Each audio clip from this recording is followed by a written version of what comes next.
Want to learn how to loop videos on YouTube? I'll teach you how to do it today. Welcome back to Tutorials Point. Before starting, you can subscribe to our channel for more videos and updates. To loop any of the videos on YouTube, first of all go to your YouTube and open up the YouTube just like me. You can see I'm into the home section. Now you can select any of the video that you want to loop. First of all, let me select one from the home page. Okay, I love this song by the Chainsmokers and Coldplay. I'm going to tap on it.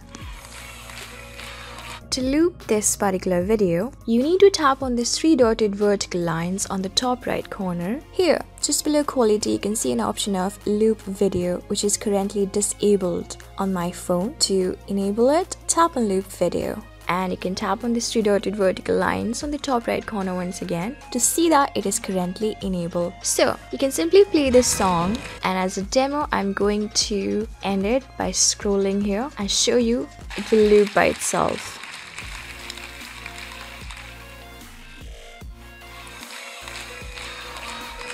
So just like this, you can see. So this is it. This is how you loop videos on YouTube. I hope this video was really helpful for you and I was able to help you. I am going to see you on the next video. Till then, keep calm, stay safe, and goodbye.